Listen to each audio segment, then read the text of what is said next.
আসসালামু আলাইকুম ভাইয়ারা, আপনারা সবাই ভালো আছেন? রোজা রমজানের দিন। যাই হোক, আমি কিন্তু ভিডিও করতে পারছি না, ভিডিও এরা হচ্ছে না। আর এই যে লাকি সকালবেলা উঠে কাম করছে। বাচ্চা সবই আছে না হয়ে গেছে?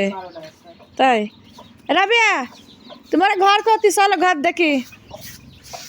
কিরে রাবিদ, রোজা আছো আজকে? ওহো, আজকে রোজা নাই? একটা রোজা করেছো নাকি?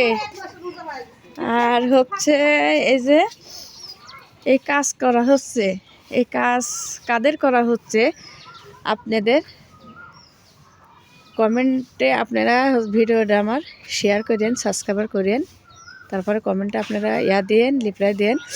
আমি বলবো যে ঘরটা কাদের হচ্ছে।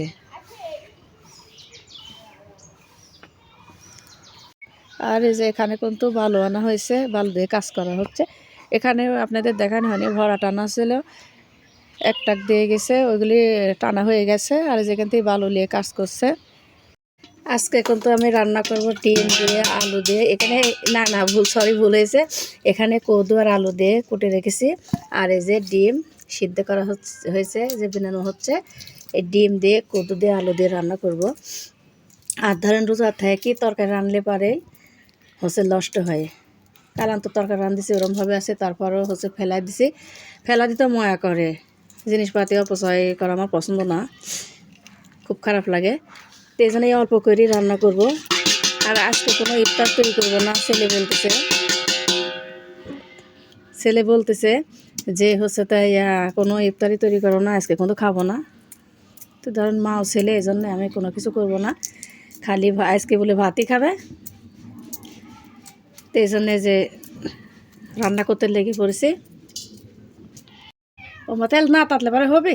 তাহলে দেখেন তেল তাতে নেই, আর হচ্ছে ডিম দিয়ে দিচ্ছে, আর বলতেছে যে আম্মু তুমি ওটা আমি রান্না করবো। আচ্ছা, দেখা যায় কীরকম রান্না করো। রোজার মধ্যে তো এমনি তো ভাত খাইতে মন চায় না, আরও যদি বেশ স্বাদ হয় তাহলে আল্লাহ। তেল না তাতেই দিয়ে দিছে ডিম। এই বিরা, এই এই সেই খারাপ, যেখানে যা থাকে খাওয়ার ধান্দা নিয়ে বসে থাকে। এই কি হয়েছে? এই কি সুন্দর দেখো বইছে, দেখো মেহমান রোজা রমজানের দিন। হ্যাঁ, মশলা কষানো হয়ে গেছে, এখন তরকারি ঢেলে দিছে। আর একটা জিনিস কি জানেন, এসব তরকারি মানুষের দিলে করবে খাতা ভান্নাটা দিছে এরকম। এই যে তরকারি কিন্তু কষানো হয়ে গেছে, এখন পানি দিতে হবে। আর আজকে আমি রান্না করছি, বলবেন যে কেমন কালার হয়েছে।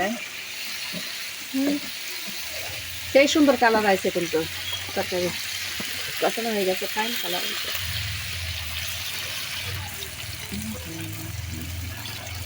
সিদ্ধ তো হয়ে গেছে মনে হয়, অল্প করে দরকার নেই।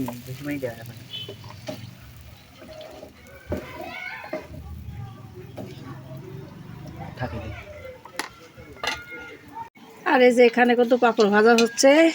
এখানে কি ভাজবো জানেন? রে ফুল পিঠা, সিরিজ পিঠা বলে যাকে, সিরিজ দিয়ে বানানো হয়। চাউল ভেজায়, মানে পাটাত বেটে তারপরে সিরিজের মধ্যে ঢোকায়, তারপরে এখানে বানাতে হয় পিঠা। তেল তাপছে।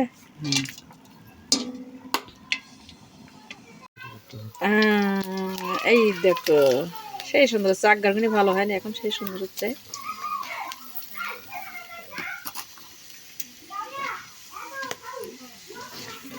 দেখি তরকারি রান্না করা কেমন হয়েছে। এই তো সেই সুন্দরই হয়েছে, দেখেন রান্না করা তরকারি হয়ে গেছে।